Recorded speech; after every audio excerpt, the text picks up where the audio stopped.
Assalamualaikum warahmatullahi wabarakatuh. Teman-teman, gimana nih kabarnya untuk persiapan CPNS 2024? Tetap semangat ya kita belajar. Kali ini kami akan ngebawain tema tentang bela negara, salah satu subtes yang pasti muncul di tes TWK CPNS. Nggak usah lama-lama, yuk kita langsung mulai.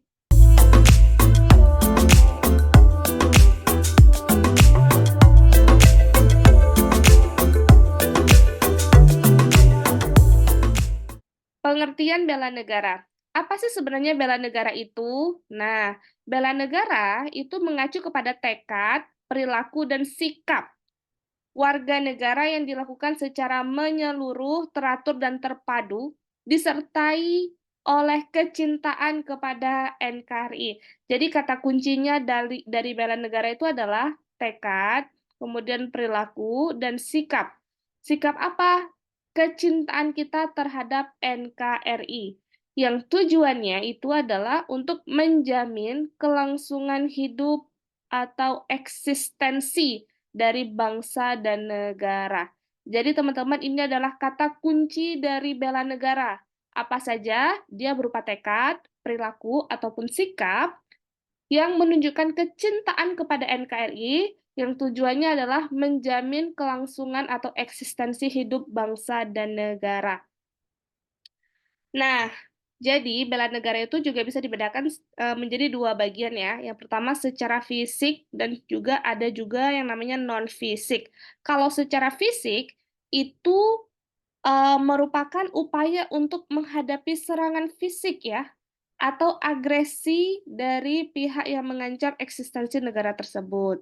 Kemudian, jika secara non-fisik, yang dimaksud dengan bela negara adalah upaya untuk berperan aktif dalam memajukan bangsa dan negara, baik lewat moral, sosial, pendidikan, maupun peningkatan kesejahteraan orang-orang yang menyusun bangsa tersebut.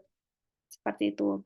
Dan kalau kita buat sebuah intisari, apa yang dimaksud dengan bela negara, hal ini adalah upaya yang dilakukan setiap warga negara sebagai penuaian hak dan kewajiban dalam rangka penyelenggaraan keselamatan negara. Dan dasar hukumnya adalah Pasal 30 ayat 1 dan Pasal 27 ayat 3 Undang-Undang 1945. Jadi teman-teman silakan bisa dilihat ke batang tubuh dari Undang-Undang Dasar 1945 di pasal 30 dan di pasal 27. Di situ ada jelaskan tentang bagaimana hak dan kewajiban dari warga negara untuk membela negara. Baik, ini adalah unsur dasar bela negara. Apa saja? Yang pertama adalah cinta tanah air. Yang kedua, rela berkorban untuk bangsa dan negara. Yang ketiga, yakin akan Pancasila sebagai ideologi negara. Yang keempat, kesadaran berbangsa dan bernegara. Dan yang kelima adalah memiliki kemampuan awal bela negara. 5 hal ini sangat penting ya, merupakan unsur dasar. Jadi nanti misalnya apa saja yang dikategorikan sebagai unsur dasar, 5 hal ini yang merupakan poin dasar dari bela negara. Kemudian, dasar hukumnya kita sudah pelajari ya, ada di Undang-Undang 45, Pasal 30, dan Pasal 27. Kemudian ada juga di dalam Undang-Undang Nomor 3 Tahun 2002 tentang Pertahanan Negara. Nanti kita akan bahas lebih lanjut apa saja isi dari Undang-Undang Nomor 3 Tahun 2002 ini. Baik, selanjutnya, fungsi dan tujuan bela negara. Terdapat beragam fungsi dan tujuan bela negara, di antaranya adalah sebagai berikut. Satu, menjaga keutuhan wilayah negara. Kemudian, mempertahankan negara dari berbagai ancaman. Jadi, ancaman ini bisa dibagi menjadi ancaman fisik dan ancaman non-fisik ya, teman-teman ya. Kemudian yang ketiga, merupakan panggilan sejarah, karena adanya kesamaan sejarah dengan daerah lain, sama-sama berjuang untuk mengatasi kolonialisme, maka itu merupakan salah satu fungsi dan tujuan dari bela negara seperti itu. Yang keempat, merupakan kewajiban setiap warga negara mempertahankan kelangsungan hidup bangsa dan negara, menjaga identitas dan integritas bangsa negara, melaksanakan nilai-nilai Pancasila dan Undang-Undang Dasar 1945. Lalu selanjutnya ada melestarikan budaya, ini juga masuk ya ke dalam fungsi dan tujuan bela negara. Dan yang terakhir adalah berbuat yang terbaik bagi bangsa dan negara. Nah, nilai-nilai ini atau fungsi tujuan ini bisa teman-teman pahami ya lebih lanjut ya. Karena biasanya nanti soal-soal itu akan merujuk ke pertanyaan yang mengarah ke fungsi dan tujuan seperti ini. Cuman nanti contoh soal atau konteks soalnya saja yang berkembang, tapi intinya adalah kita paham bagaimana kita itu menjaga eksistensi dan keselamatan bangsa dan negara kita. Seperti itu.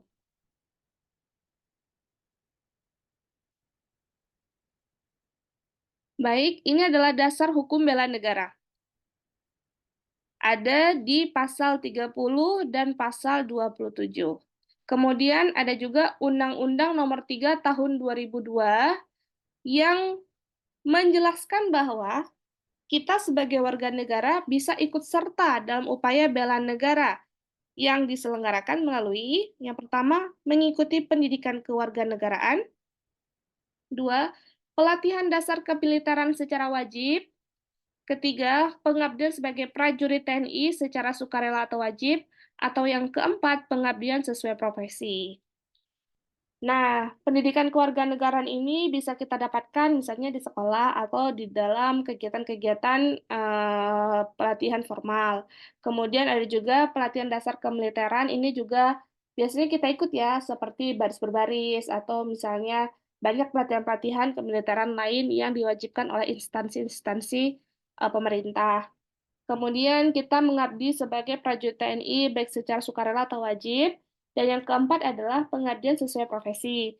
Pengabdian sesuai profesi ini teman-teman maksudnya adalah apapun profesi kita, contohnya sebagai dokter, atau profesi guru, atau profesi yang lain, semua yang kita lakukan itu kita tujuan, kita apa ya, kita lakukan profesi kita itu tujuannya adalah untuk sebagai menjamin kelangsungan dan eksistensi bangsa kita. Jadi inilah yang dimaksud dengan pengabdian sesuai dengan profesi, seperti itu. Lanjut ke latihan soal bela negara, full penalaran dan pembahasan. Oke, semuanya siap? Baik, soal yang pertama. Pembentukan semangat bela negara pada generasi muda sebagai penerus bangsa memiliki peran krusial dalam menghadapi tantangan keamanan dan keberlanjutan nasional. Materi mengenai sejarah, nilai-nilai kebangsaan, dan perjuangan pahlawan nasional harus diperkuat agar generasi muda memahami dan menginternalisasi cinta tanah air. Anda adalah seorang guru SMA yang mengajar di wilayah perbatasan, terluar, dan terpencil. Yang dapat Anda lakukan untuk membentuk semangat bela negara pada generasi muda adalah A. Memanfaatkan teknologi dan media sosial untuk mempromosikan semangat bela negara, membagikan informasi tentang kegiatan dan prestasi siswa. Yang B. Mengundang tokoh-tokoh atau perwakilan dari instansi pemerintahan pusat untuk memberikan pengalaman langsung dan berbagi pengetahuan mereka tentang bela negara kepada siswa. C. Membuat spanduk dan poster besar bertema bela negara dan memasangnya di sekolah. D. Memasukkan nilai-nilai bela negara dalam materi pembelajaran tentang sejarah dan perjuangan bangsa, mempengaruhi identitas nasional dan betapa pentingnya melibatkan diri dalam pembangunan dan pertahanan negara, atau E. Mendirikan kelompok belajar untuk mengejar ketertinggalan dari sekolah lain. Wah, ini memang soal TWK itu dari beberapa tahun ke belakang itu memang full penalaran ya teman-teman ya. Jadi memang yang ditanya itu bukan lagi hafalan seperti undang-undang nomor sekian menjelaskan tentang apa. Itu tidak pernah keluar lagi di dalam soal. Jadi kita memang harus menganalisa dari soalnya, narasi soalnya seperti itu. Tapi ingat teman-teman, dalam mengerjakan TK Kalau kita ingin selamat sampai akhir, maksimalkan satu soal itu kita jawab dalam jangka waktu 40 detik ya. Ini seperti apa ya? Kalau bisa itu memang kurang dari 1 menit. Boleh 40 detik atau 45 detik. Ini adalah waktu yang harus kita usahakan untuk menjawab satu soal. Seperti itu. Kenapa? Karena biasanya ketika kita menghabiskan waktu lebih dari 1 menit, maka kita akan keteteran untuk menjawab soal-soal selanjutnya. Seperti itu. Jadi tips yang akan saya berikan untuk teman-teman, yang pertama, narasi di soal-soal itu memang sangat panjang biasanya. Tapi jangan baca semua. Baca aja kalimat pertanyaannya. Di mana kalimat pertanyaannya? Biasanya kalimat tersebut adanya di bagian akhir dari soal. Jadi sama-sama kita lihat di sini lagi.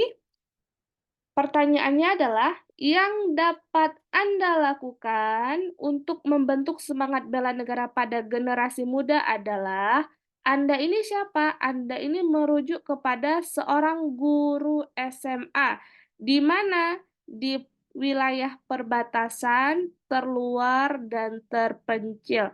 Jadi kita sudah dapat konteksnya, kita adalah guru, di wilayah yang terpencil, perbatasan, dan kita ingin membentuk semangat bela negara. Apa yang mungkin bisa kita lakukan? Baik, di sini kita lihat yang A, memanfaatkan teknologi dan media sosial. Wah, ini jawabannya bagus banget ya. Karena sekarang kan memang zaman serba teknologi. Tapi apakah daerah perbatasan, terluar, dan terpencil sudah mendapatkan manfaat teknologi dengan baik? Itu juga masih pertanyaan ya. Karena banyak daerah-daerah terpencil yang sampai sekarang tuh jangankan teknologi, listrik aja belum masuk seperti itu. Jadi ini saya rasa jawabannya agak jauh ya, seperti itu. Tapi kita simpan dulu. Yang B, mengundang tokoh-tokoh atau perwakilan dari instansi pemerintah pusat untuk memberikan pengamalan langsung dan berbagi pengetahuan. Mengundang tokoh ini merupakan sebuah kegiatan yang sangat apa ya, yang sangat baik karena dia itu bisa mendatangkan expert atau mendatangkan orang yang bisa memberikan kajian lebih luas tentang materi yang ingin kita bahas di dalam misalnya kurikulum. Tapi kondisi yang terjadi adalah tokohnya itu datang dari instansi pemerintahan pusat. Apakah memungkinkan bila hal itu terjadi di sebagai kita guru SMA, lalu kita mengundang mereka untuk datang ke sekolah kita di wilayah perbatasan?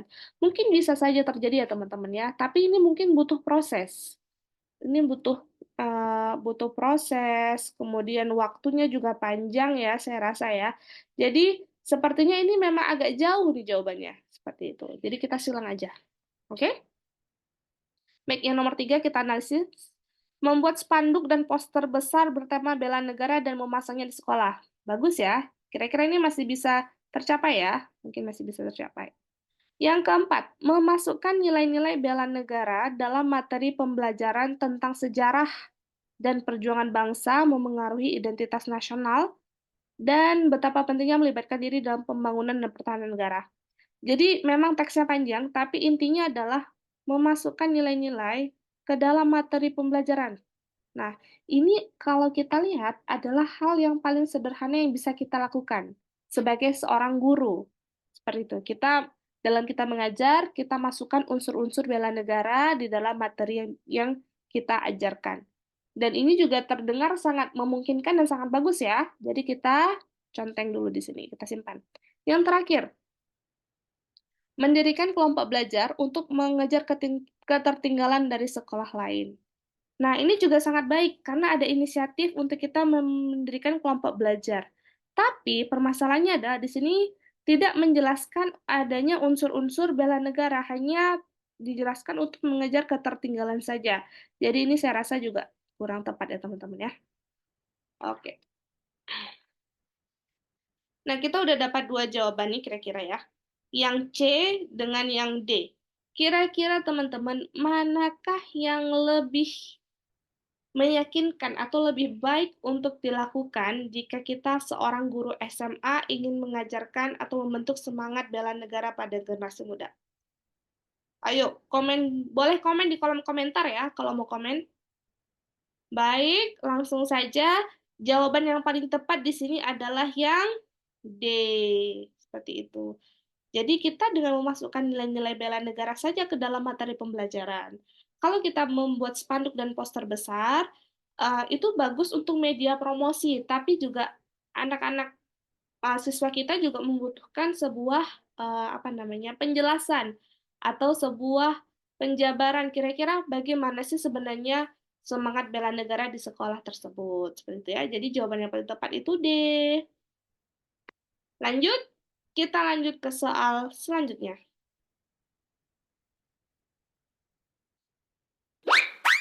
Soal nomor 2. Butet Manurung mendirikan sekolah rimba sebagai bentuk kontribusi nyata dalam mendidik anak-anak suku terasing di pedalaman hutan Indonesia. Sekolah rimba bertujuan memberikan pendidikan kepada anak-anak suku terasing yang sebelumnya tidak memiliki akses ke lembaga pendidikan formal. Dengan memberikan pendidikan, Butet Manurung membantu menciptakan kesejahteraan dan kemajuan bagi anak-anak ini yang pada gilirannya berkontribusi pada pembangunan nasional. Selain itu, mendirikan sekolah rimba menunjukkan keberanian Butet Manurung untuk menantang ketidaksetaraan dan diskriminasi yang dialami oleh suku terasing. Tindakan Butet Manurung mencerminkan A. Nasionalisme, B. Patriotisme, C. Bela negara, D. Cinta tanah air, atau E. Bangga terhadap bangsa dan negara. Waduh, ini soalnya hampir mirip-mirip semuanya ya. Bagaimana ini kita menganalisinya ini? Baik, lagi-lagi kita baca narasinya. Dari narasi ini kita harus mencari yang namanya kata kunci. Kata kunci. Apa saja kata kunci yang ada di sini? Seperti itu. Yang pertama adalah Butet Manurung ini mendirikan sekolah rimba. Ya, dia mendirikan sebuah sekolah untuk anak-anak suku terasing. Oke, suku terasing seperti itu. Tujuannya adalah memberikan pendidikan kepada anak-anak tersebut. Lalu, dengan adanya sekolah ini, Butet membantu menciptakan kesejahteraan dan kemajuan bagi anak-anak yang pada gilirannya berkontribusi pada pembangunan sekolah nasional. Selain itu, mendirikan sekolah rimba menunjukkan keberanian untuk menentang ketidaksetaraan dan diskriminasi yang dialami oleh suku terasing. Nah, teman-teman, kira-kira kalau menurut teman-teman analisa, mana jawaban yang paling tepat untuk soal nomor 2 ini? Baik, kita analisis sama-sama ya. Nasionalisme. Apa yang disebut dengan nasionalisme? Ya, nasionalisme itu kalau teman-teman mau lihat di soal-soal YouTube video yang sebelumnya, boleh ya diakses ya. Ada juga tuh bahasan tentang nasionalisme di video-video sebelumnya sudah ada juga. Jadi nasionalisme ini adalah kesadaran rasa kesadaran dan rasa kita bangga untuk bertanah air di Indonesia. Dan kita tuh punya identitas nasional. Itu adalah pengertian dari nasionalisme, ya. Apakah dia menjawab narasi dari tindakan Butet Manurung tersebut? Saya rasa masih terlalu luas ya. Jadi nasionalisme itu bagi saya sepertinya masih kurang tepat. Seperti itu. Kemudian yang kedua, kita analisa patriotisme. Apa sebenarnya patriotisme ini? Patriotisme ini adalah rasa rela berkorban dan perbuatan yang lebih daripada yang seharusnya dilakukan. Butet Manurung ini kan mendirikan sekolah yang sekolahnya itu berada di suku terasing di pedalaman hutan Indonesia. Seharusnya sebenarnya yang wajib mendirikan sekolah itu adalah katakanlah pemerintah, seperti itu. Tapi Butet Manurung itu mengambil inisiatif untuk mendirikan sekolah di pedalaman hutan tersebut. Jadi Butet Manurung melakukan tindakan yang lebih daripada yang sebenarnya bisa dilakukan. Dia berkorban lebih daripada yang lain dan menjalankan sesuatu di luar tanggung jawab dia sebenarnya.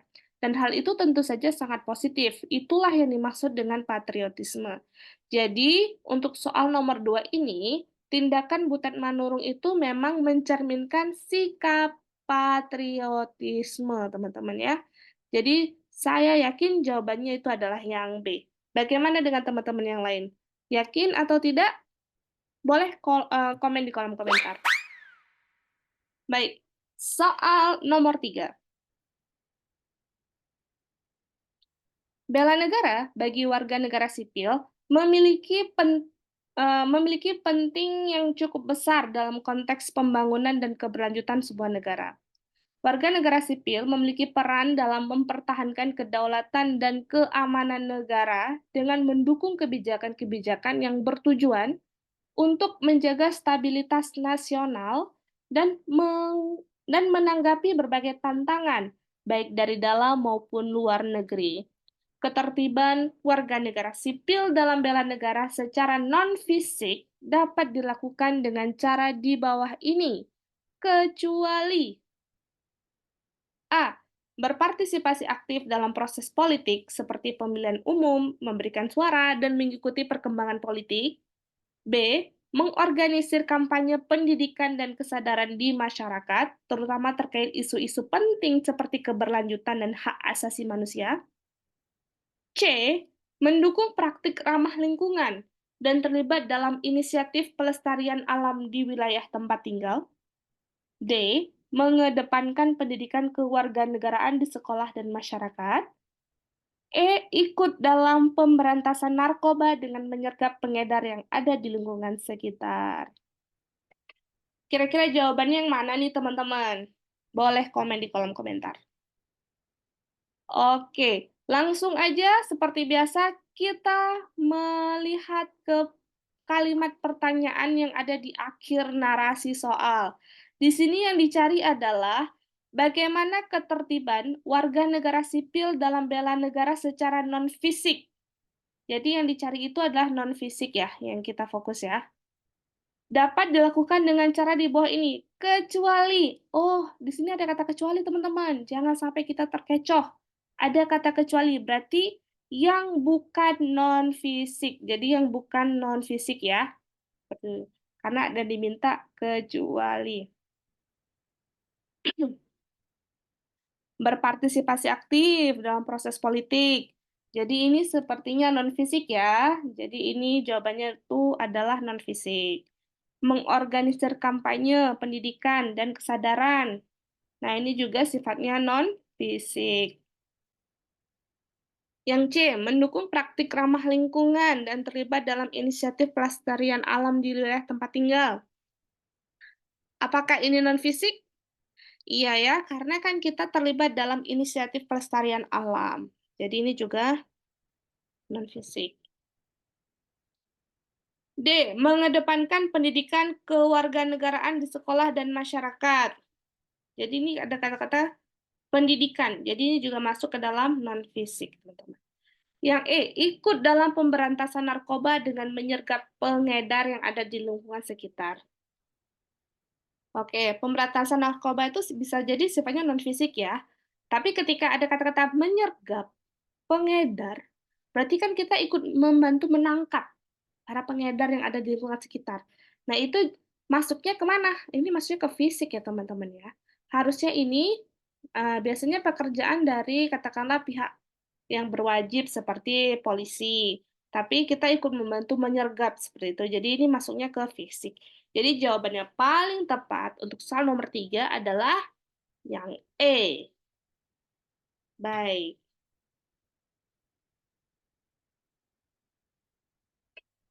Ini ada kunci jawabannya, silakan dilihat.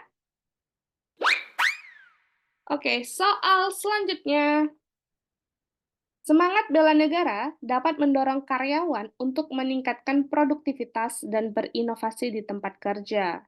Keikutsertaan aktif dalam pencarian solusi, pengembangan produk, dan proses kerja yang efisien dapat mendukung kemajuan perusahaan dan negara secara keseluruhan.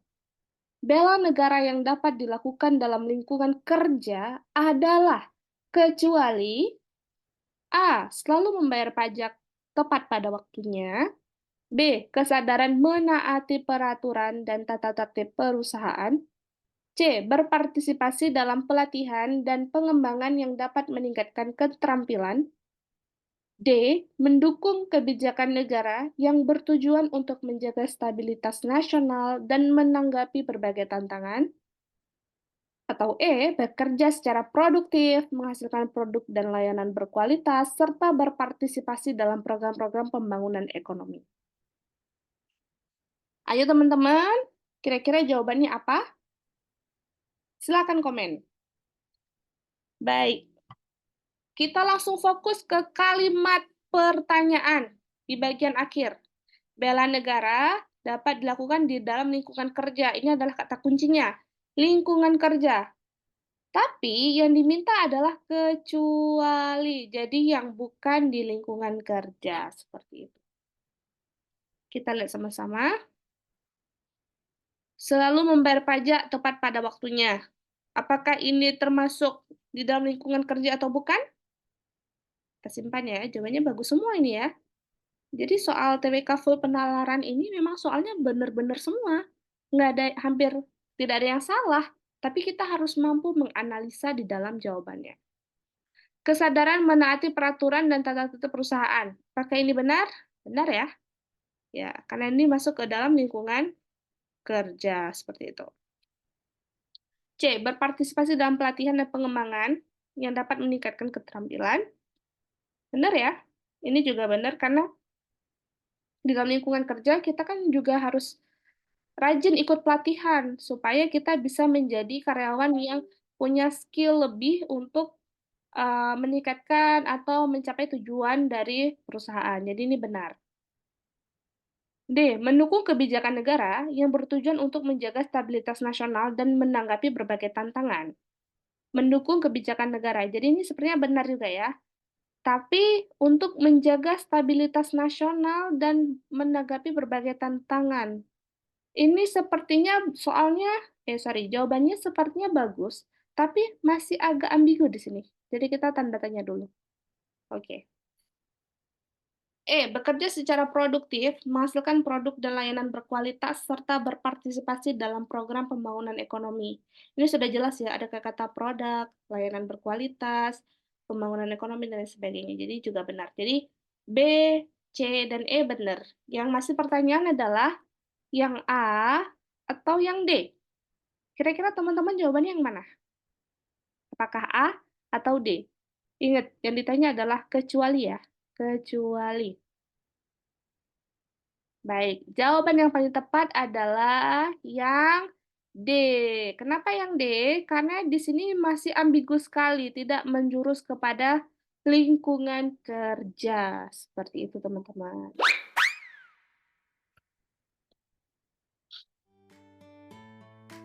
Baik, ini adalah soal latihan. Silakan teman-teman kerjakan. Kira-kira jawabannya apa nih? A, B, C, D, atau E? Silahkan jawab di kolom komentar. Jangan lupa untuk subscribe channel ini.